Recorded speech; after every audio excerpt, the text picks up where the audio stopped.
Regresamos con Agárrate y te quiero recordar que aquí en Estados Unidos es muy importante que estemos asegurados. Tener el seguro de hospitalización, cirugía, maternidad, el seguro de la casa, el local comercial, cualquier bien que para ti sea importante, lo debes asegurar. Hazlo con Opportunity Insurance. Nosotros estamos asegurados con ellos aquí en Factores de Poder. Estamos súper contentos porque ellos te ayudan a tener un seguro con buena cobertura, pero que los pagos no impacten tu presupuesto.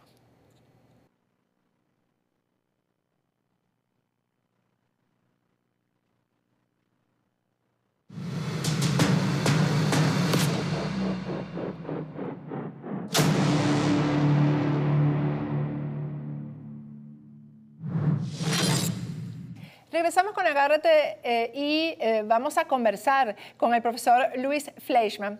Falta apenas una semana para las elecciones aquí en Estados Unidos. ¿Qué va a pasar con América Latina y cada uno de los candidatos en caso de que gane Trump o en caso de que gane Biden en estos momentos tan complicados para América Latina? Buenas noches, Luis. Gracias por estar con nosotros. Patricia, siempre un placer estar aquí, realmente. ¿Qué se espera para el próximo martes? Hay opiniones tan contradictorias, encuestas tan extrañas para mí. Aquí a mí me hace ruido algunas de las cosas que dicen sobre los resultados. ¿Qué piensas, Luis? Que además siempre tu opinión es tan acertada. Bueno, no, a veces en estadísticas uno no acierta, Patricia, es un problema, pero parecería ser, según las encuestas, de que Biden sería el próximo presidente electo. No sabemos, obviamente, qué es lo que va a pasar, porque ya nos hemos sorprendido. Recordamos solamente 4 años atrás que las encuestas también daban en favor de Hillary Clinton, y sin embargo no se dio. A Romney en su momento, en el año 2012, se le vaticinaba un resultado mejor, sin embargo no lo tuvo. Yo pienso que yo no me atrevería en este momento a decir, y yo sé que muchas de las redes están publicando esas estadísticas que le dan una ventaja a Biden, pero en este momento no me atrevo a decir. O sea, pensaría de que, bueno, tantas estadísticas dan así, puede que... Pero uno nunca sabe, porque a la larga son algunos estados que eventualmente deciden el resultado. Así que en este momento no me atrevo a vaticinar nada, no me atrevo a decir quién será el ganador, pero sí me atrevo a decir que quien sea el ganador, es muy importante que aquellos que abogamos por el bienestar de Venezuela, por el bienestar del pueblo venezolano, ¿verdad? Por una América Latina democrática, es importante que actuemos no solamente durante las elecciones sino también entre las elecciones, entre elecciones, para asegurar que hay apoyo claro a nuestros objetivos, a los objetivos que uno busca, ¿verdad?, en la política exterior norteamericana. Yo siempre tengo ese argumento, Luis, ¿no? Que no me gusta ni siquiera opinar de la política aquí en Estados Unidos, pero mi argumento es que gane quien gane, hay que hacer la presión para que vean hacia América Latina, hacia lo que está pasando, que es tan delicado y tan grave, ¿no? Si Biden se sienta ahí, hay que presionar para que Biden vea hacia la democracia y conduzca todos los esfuerzos hacia la democracia en América Latina. Eso es lo que hay que hacer. Totalmente. Hay que hacer presión. Porque, ¿qué piensas tú, por ejemplo, de lo que está pasando en Chile? Porque es que yo, Luis, no entiendo cómo, primero, hay tantos venezolanos en Chile en este momento y que los chilenos no entiendan realmente hacia dónde van con el cambio de la Constitución, lo que está pasando en Bolivia. ¿Qué pasa? ¿Por qué América Latina regresa o el Foro de Sao Paulo regresa nuevamente a apoderarse de América Latina? Bueno, yo creo que es difícil decir que el Foro de Sao Paulo regresa a apoderarse de América Latina, ¿verdad? Porque eso es algo que está por verse. Recordemos una cosa, Patricia. 5 años atrás no hubiésemos pensado, por ejemplo, que algo como el Grupo de Lima se formaría, ¿verdad? O sea, un grupo de latinoamericanistas que intentan ejercer la influencia de la OEA y a través de la OEA presionar para que haya un cambio y supervisar los derechos humanos en América Latina, especialmente en Venezuela, ¿verdad?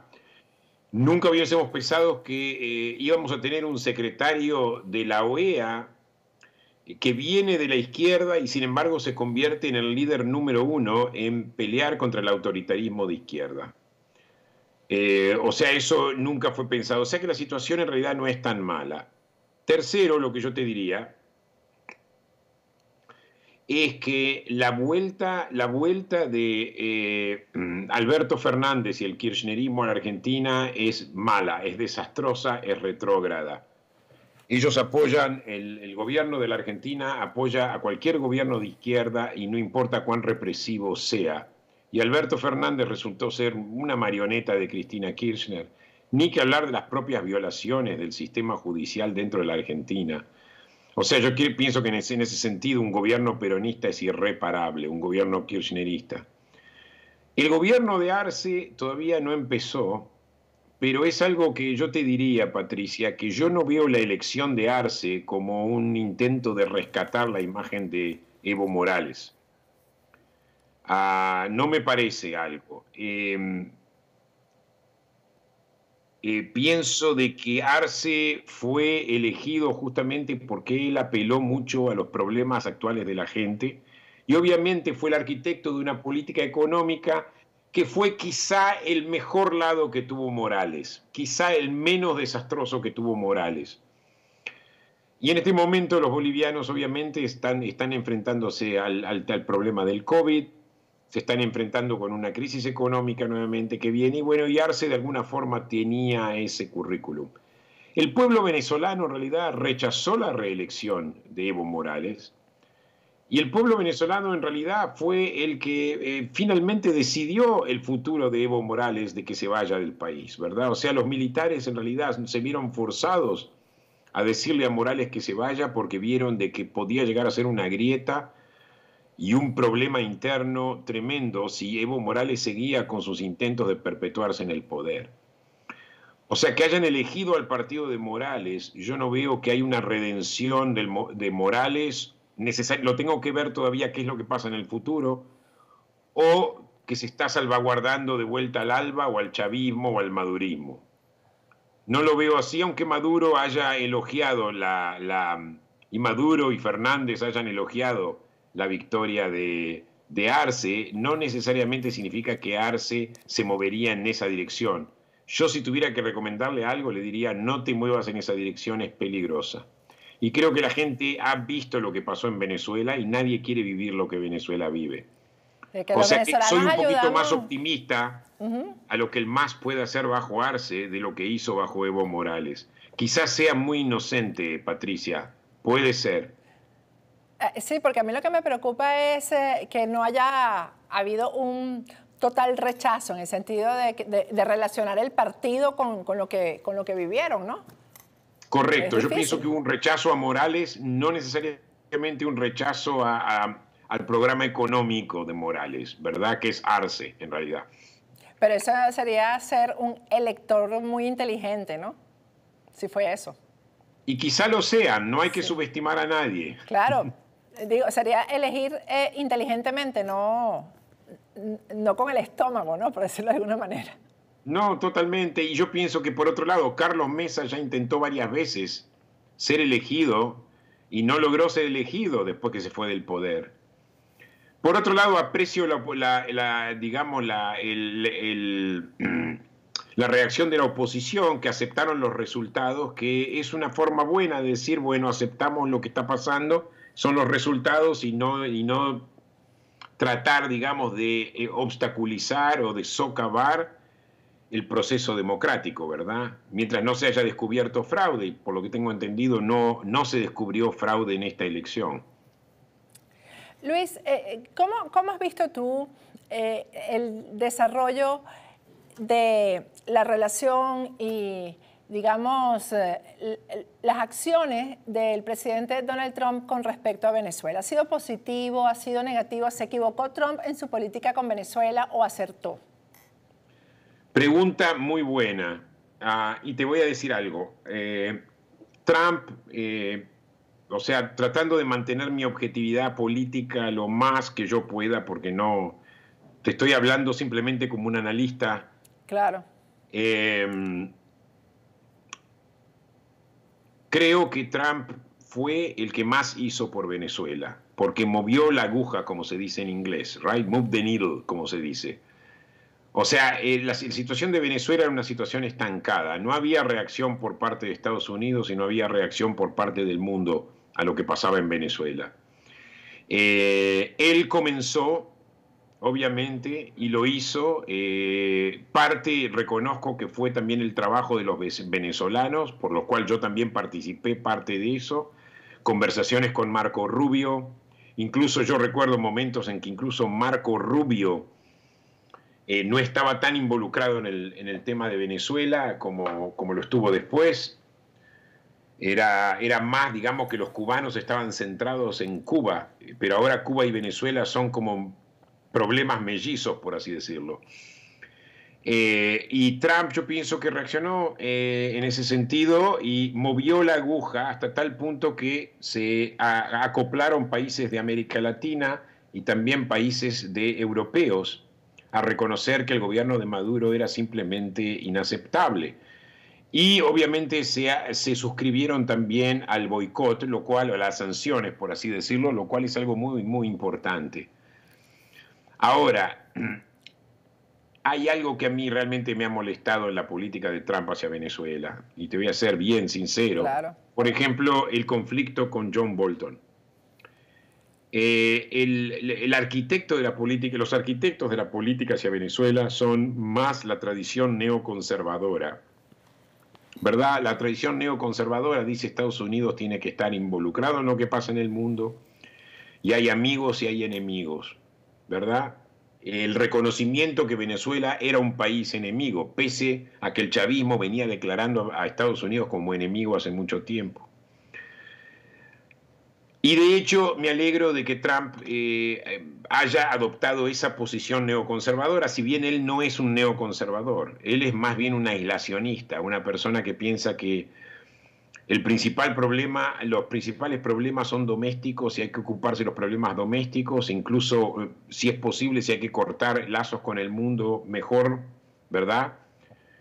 America First, es toda la idea de America First. Sin embargo, hubo algunos elementos neoconservadores que sí se mezclaron con la administración Trump y tuvieron estos logros como el de Venezuela.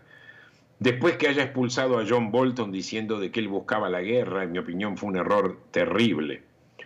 Y hoy en día, digamos, obviamente él sigue trabajando con gente como el senador Rubio y con Mike Pompeo, que es el secretario de Estado, y ellos siguen empujando el tema de Venezuela, lo mismo que algunos asesores de seguridad nacional, ¿verdad?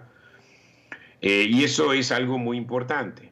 Clever Carón, que ahora va a pasar al Banco Mundial, Sí. perdón, al Banco Interamericano, pero, o sea, tuvo elementos neoconservadores que empujaron y fueron muy efectivos.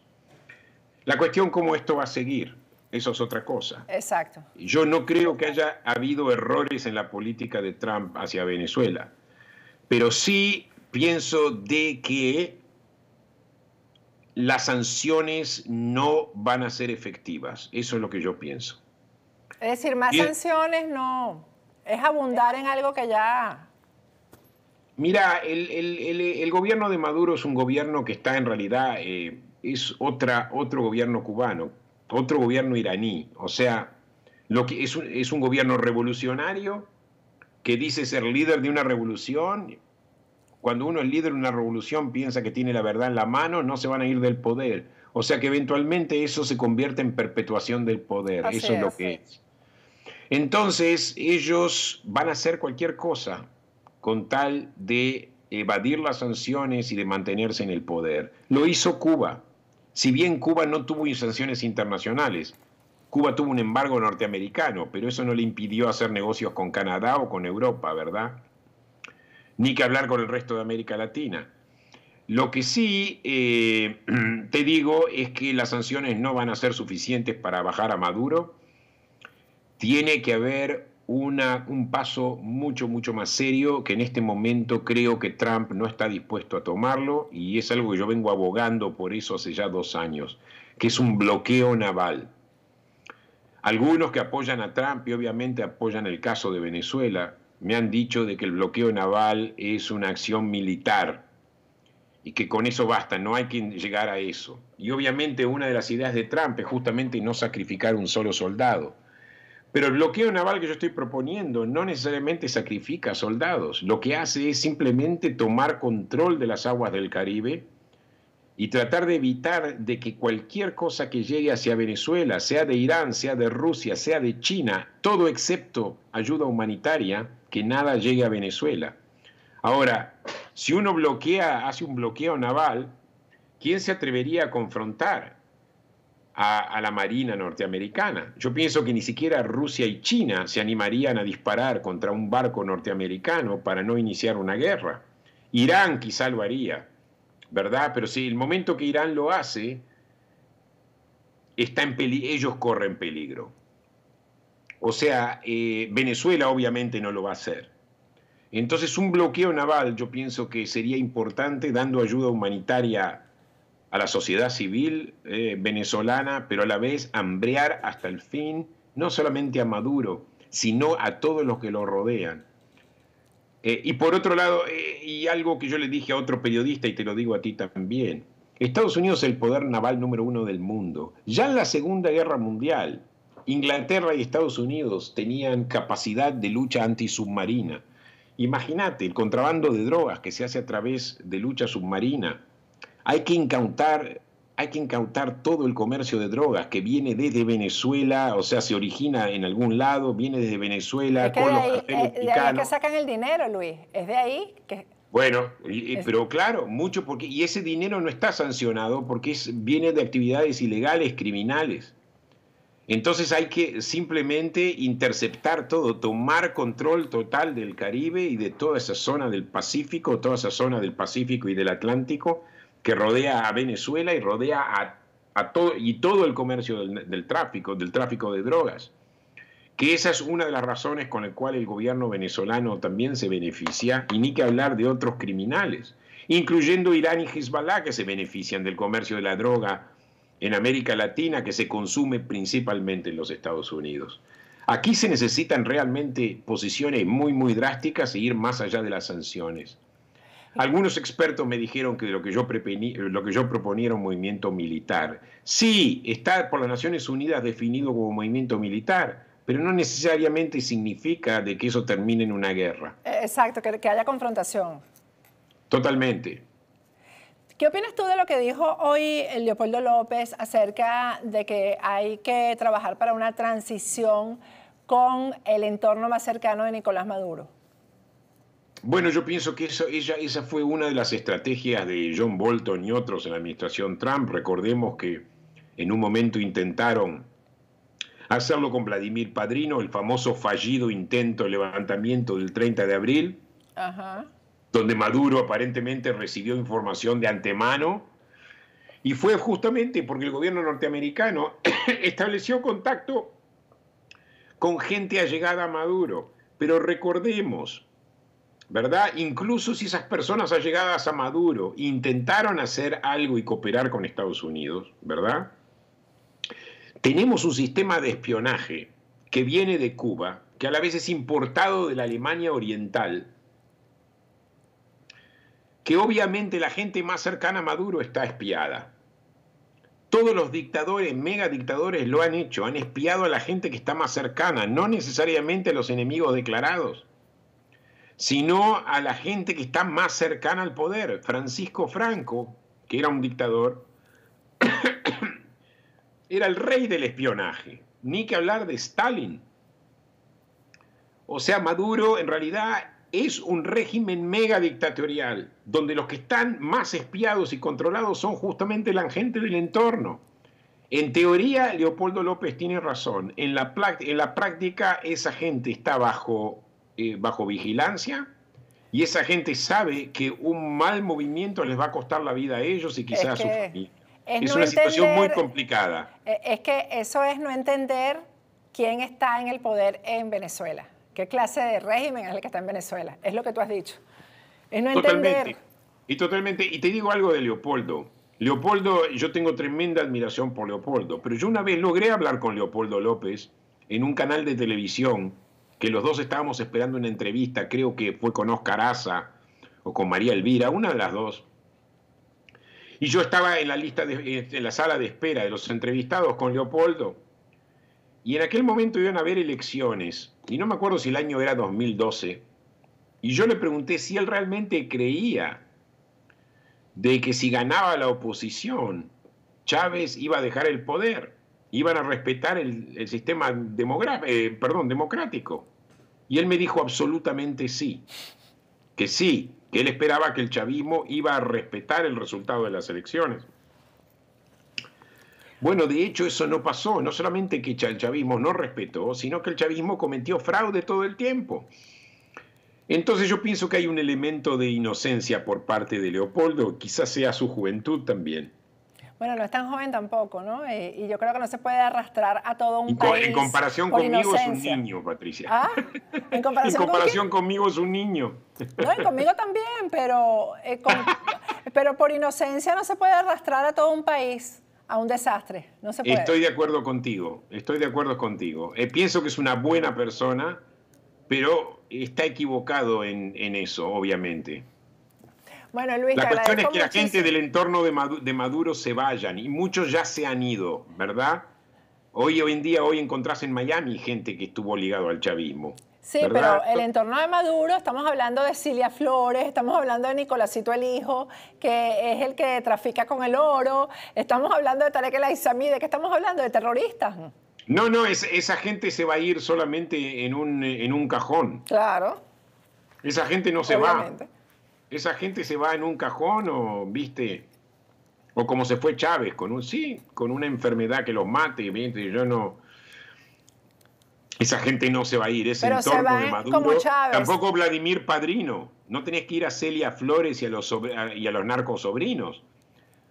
Te estoy hablando y a los hijos y a las familias más cercanas. Te estoy hablando de alguien como Vladimir Padrino que está sosteniendo el régimen. Todos estos militares que han traicionado a la patria, que han traicionado a Venezuela, solamente para ser leales a un régimen represor, a un régimen asesino, es una vergüenza nacional, es una vergüenza mundial y universal. Es así. Pero además que si se van en un cajón, lo sustituye otro, como ocurrió con Chávez. Chávez se fue en un cajón y lo sustituyó Maduro, porque esos sistemas de gobierno trabajan así. Y sí, totalmente. Por eso te digo, en este momento hay que pensar más allá de las sanciones. Y no te hablo de una intervención militar como la exigió María Corina Machado, porque eso sí ya es más problemático desde el punto de vista interno americano, ¿verdad? Pero un bloqueo naval, ¿por qué no? Los bloqueos navales existen hace 3000 años. En algunos casos han llevado a guerra, pero en muchos casos no. Esa es una gran opción. Gracias, Luis. Espero de repente podamos tener un contacto contigo el próximo martes, que son las elecciones. Muchísimas gracias. Perfecto. Un placer estar contigo, Igual Patricia. para nosotros. Gracias, Luis Fleischmann. Muchísimas gracias. Vamos a ir a un corte y al regreso vamos a conversar sobre una propuesta que ha hecho Marco Rubio para beneficiar a los venezolanos aquí en Estados Unidos, los venezolanos que están en situación de deportación, en una situación complicada. Ya regresamos.